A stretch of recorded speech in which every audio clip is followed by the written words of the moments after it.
All right, so we have the top 20 albums of March in 2024, and this was a pretty solid month in terms of releases. I probably say that every month, but I think this was a pretty good one in terms of just finding great riffs, a lot of variety, just a lot of substantial records that had a lot to say, a couple of just okay follow-ups to better records in some regards, but generally a lot to choose from and a lot of great records that just seem to be hitting one after another. It was a better than usual for uh, March, and April, as we'll find out pretty quickly, was even better.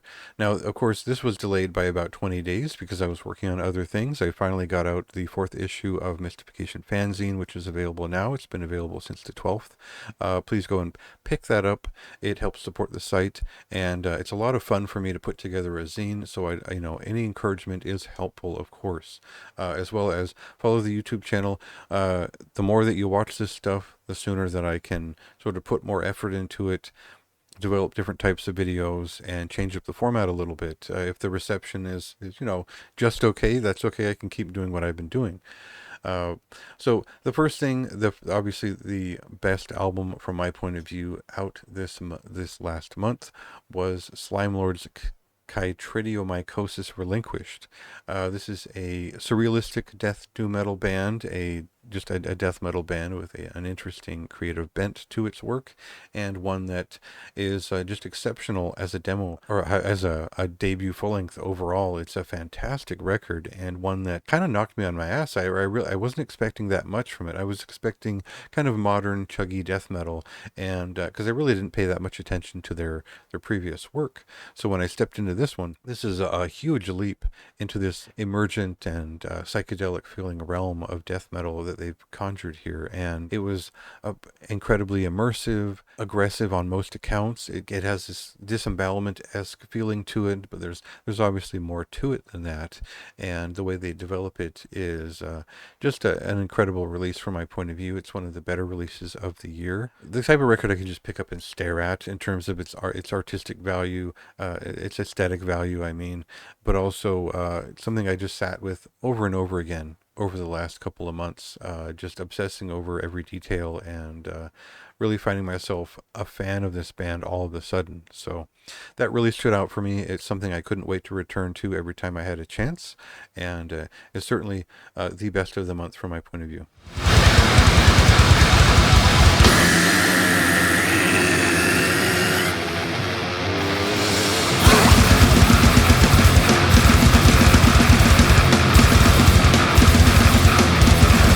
The Apophatic Wilderness is the third full-length album from Berberis, a New Zealand-born and Germany-based black and death metal band, and one that returns with an even more stylized sound, a very focused release, and one that doubles down on its themes in a very effective way. I think this record is slightly refines the production values of the last. It expands upon the general voice of the previous release and changes things up in a substantial way. No two records from this band have sounded the same, and I feel like they're on a very unique thread here on this kind of unexpectedly quick return beyond their last record. I loved that last record, and in some ways I'm a little bit more excited about this one even, though it's been hard to kind of choose between those two things because they are so different. This is a little bit more patient in its pacing. It's more expressive in some ways, and some of that comes from the render of it, which is produced a little bit more finely, tuned for its dynamic. Although the rhythm section was so effectively emphasized on the previous record that one still stuck in my mind. So I'm a huge fan of this. I think at the time I hadn't spent enough time with this record to really give it a number one placing, and this still feels right at number two. I was very enthusiastic about the number one on this list, but either way, this is going to stand out for me for the rest of the year. This is very much to my taste, and huge fan of this band for quite a long time now.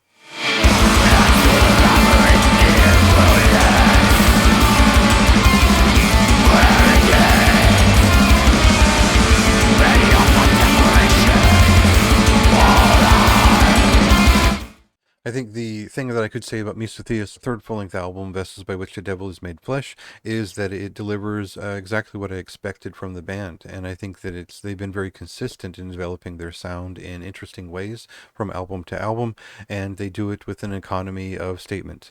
They develop the movement of their records in a very deliberate and curious way, and it creates a brilliant sense of atmosphere and movement, which is much more simply stated than expected. So it's a great record in terms of getting exactly what I wanted from this band and an extension of the sound of the previous record. It feels very much related to that last record in the way that it was put together.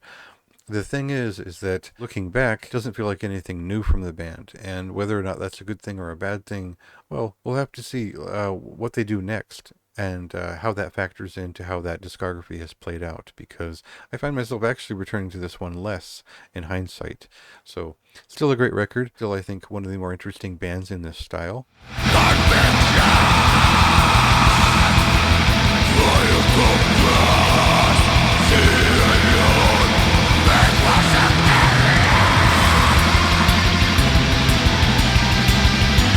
A Sinner's Past is a fantastic sophomore release from Early Moods, a Los Angeles area traditional doom metal band, and one that has a sort of proto-metallic touch to everything they do, and that includes their songwriting. Now, their first record, it was maybe more so in the sort of hippie era of doom, whereas this record feels much more, it's in the early 80s. It's like that 79 to 82 feeling where everything became a little bit more serious and dire, and the tone of this record feels more impained and impassioned, and the result is a little bit more focused, a little bit more dire, and I think that's a really great place for this band to be. I think when they've got a severity or this specific affect going on, it gives their work that kind of Candlemass-esque severity to it that works for me. I think it characterizes this record beyond the first in a way that is even more effective.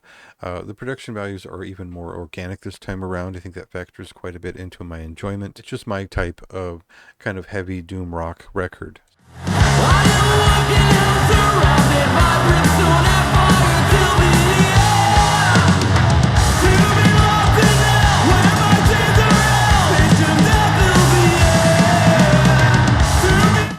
Number 5 is Brodekin, Harbinger of Woe. This is the kind of the big return for the band beyond a quick EP a couple of years ago. And I'm not going to talk about this for very long. It's a brutal death metal record done properly and not with no weird flair or nonsense attached to it. It's just straightforward skull smacking brutal death metal, and they've done a great job with this record. It's pure and effective, and I just had a great time listening to it.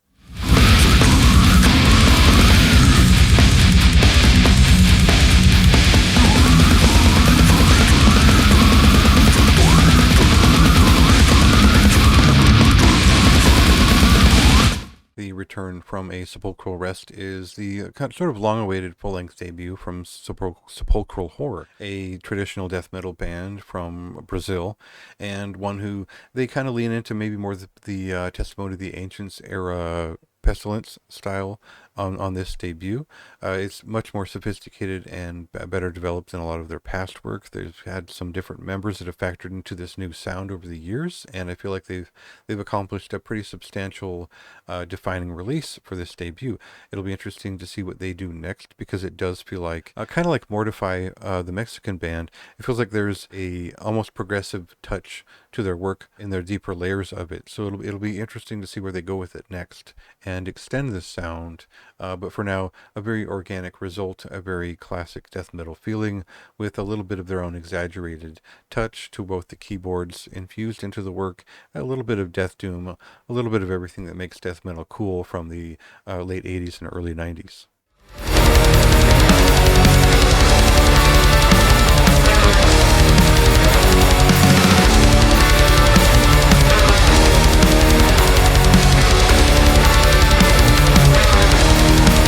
Fragments of the Ageless further develops the impressive completely professional and just pretty damn riff-obsessed style of death metal from Skeletal Remains. These guys have been around for some time now, and they've really developed a pure and persistent vision of death metal that only becomes more brutal over time. Their last two releases have been much more in this style, and it's been even more effective than the sort of late 80s, early 90s thrashing sound that they developed early on, so that they no longer quite sound so much like Pestilence, and now they sound more like late 90s Morbid Angel and heavier stuff like Cannibal. Not too much else to say about it. It's a very straightforward death metal record. It's purely effective front to back. They really can do no wrong with this sound. It is so classic and well recorded. It's just punishing stuff front to back, all great riffs. Nothing bad I could say about it.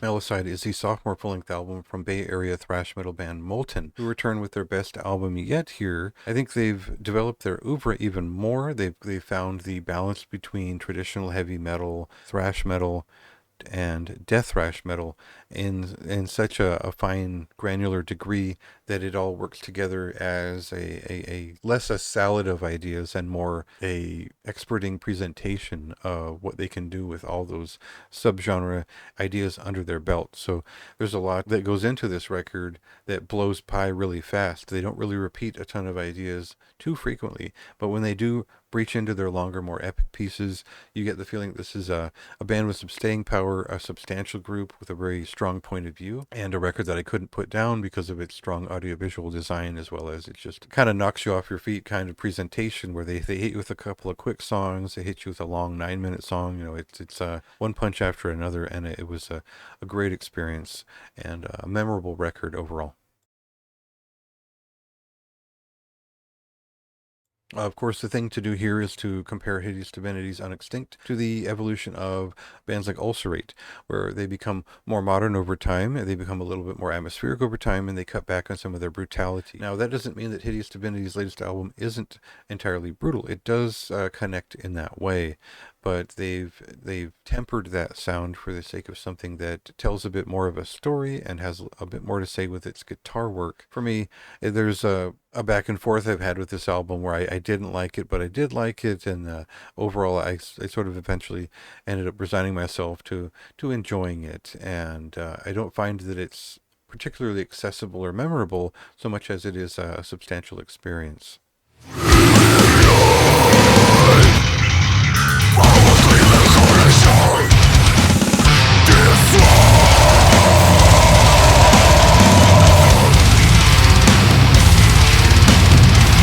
Le Bannissement is the latest album from Cantique Pro, and a fantastic melodic black metal record, which is highly atmospheric and has developed their sound into something that is even more sophisticated than what they've done in the past. This is a very tuneful record that develops in its complexly woven rhythms over the course of the full-length album. They arrive upon this incredibly unique sound, more so towards the second half of the album, and it seems like the more involved their rhythms and their textures of the guitars get, it all harmonizes even better. And I just found it to be a brilliant release, one of the finest black metal records I've heard all year, I think, and one that I've returned to fairly often over the course of the last couple of months.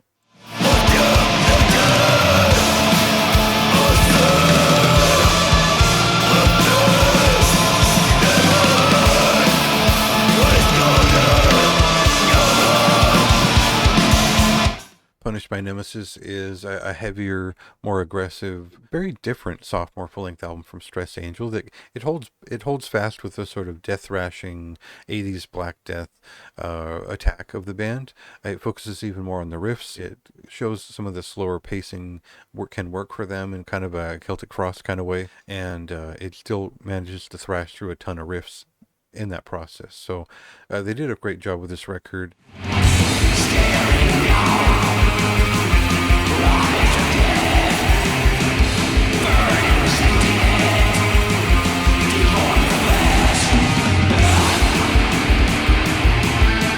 The Search Won't Fall is the third full-length album from Chilean thrash metal band Critical Defiance, and as much as they try to kind of shake things up and do things differently, what they've done with this second record is combine some of the more structured, classic old-school thrash metal sound of their debut and fused in some of the more irreverent, punkish, shorter pieces of their second album. And I find that the short pieces don't really work for me as much as the longer ones do. So I wanted to be more enthusiastic about this record. It is one of the more substantial bands in this realm of late, but I ultimately didn't find myself returning to this record. It is worth returning to, but I think I'll have to pick it up and sort of pick through the lyrics and give it more time to see where I stand with it.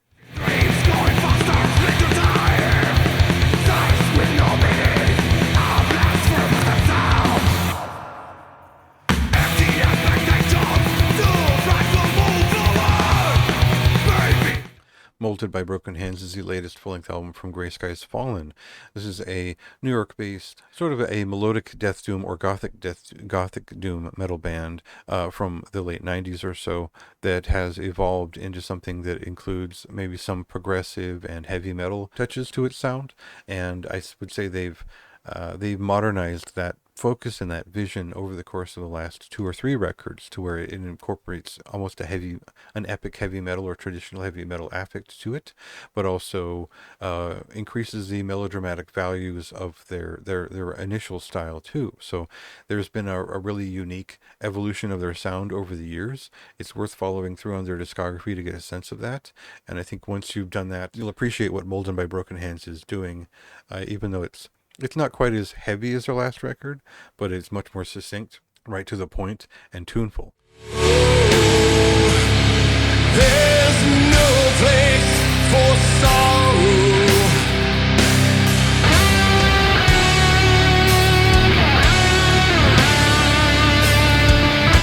Hymns for the Lesser Gods is the debut full-length album from Fathomless Ritual, and this band comes from Brendan Dean, who is probably better known for his work in Gut Void, along with several other bands like Puke Wraith, which I've reviewed most of those in the past. This record is more focused on a kind of a demolich style of death metal, an old-school progressive or avant-garde death metal style that is elaborate in its construct of unpredictable death metal riffs that are complex in the way that they realize down this sort of rushing corridor of sound that they produce on this record.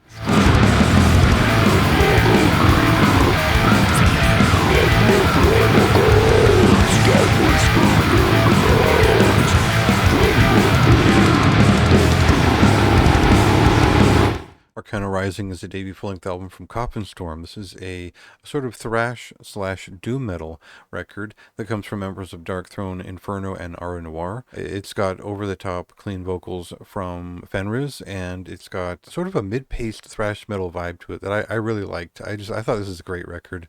I like it even more than I did when I reviewed it.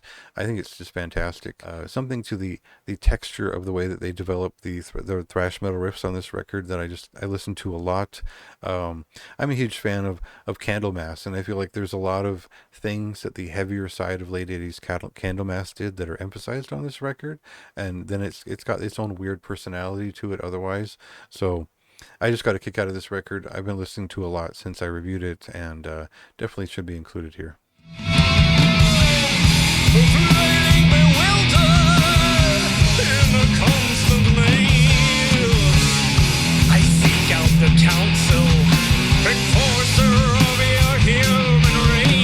The third full-length album from Hemford, Men Goods Honder Sturk, is a dramatic, modern, melodic doom metal record that is essentially still funeral death doom metal in its the way that it's developed. I think melodic death doom metal is probably the best way to describe their sound, and this is a substantial, almost post-metal inflicted sensation that has some dissonant strikes along the way that further defines and differentiates Hemford's sound from anything else out there today. And while there's a sparse level of statement that is in line with post-doom metal in some respect on this record, there are some substantial bursts of dark, energetic work here that is unlike anything else, and it's presented in this gritty, realistic render that is organic, but also very polished in its performances that I really appreciate.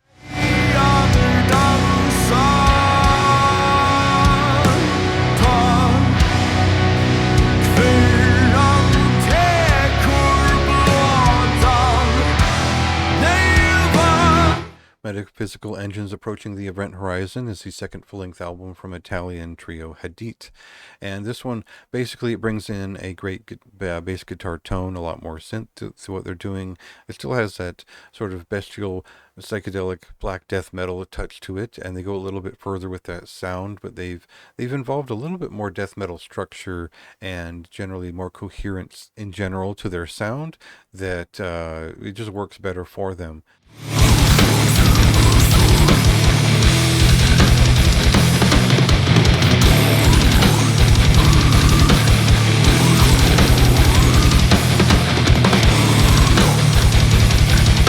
Zarat is the debut full-length album from Polish black metal band Halni. And I would say there's a post-black metal touch to what they do. There's something modern, distinctly modern about what they do with the Polish black metal sound of late.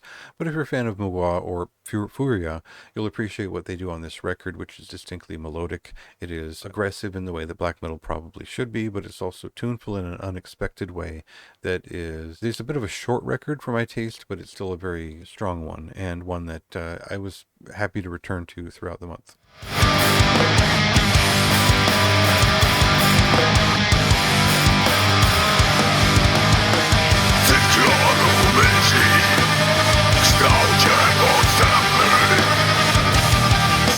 While I am not necessarily a huge fan of both of Apparition's full-length albums so far, they seem to lack a little bit of identity.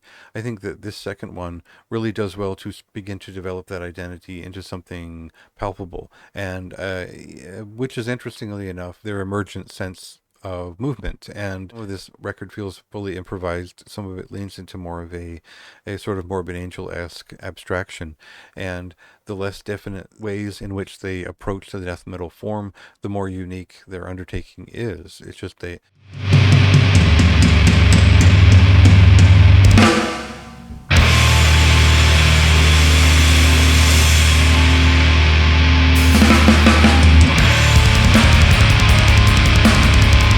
And finally, we have the latest single from Pelican. This is a 7-inch or an EP with two substantial songs here from this sort of a maybe more post-hardcore direction taken on Pelican upon their return. I really liked their last record as they came back with, and they seem to have leaned into that sound and just a sound that I like quite a bit. That has a little bit of a post-hardcore, almost not quite a noise rock touch to it, and I think the rhythmic sense ability and the compositional fortitudes of this band are just perfection. They've always been an interesting band, but I think when they returned wiser and a bit older, they've really touched upon their knack, and I hope that that translates into what they're doing with their full length, because I think it's brilliant what they've done with these two songs, and I hope that's a sign of what's to come with what they're working on now.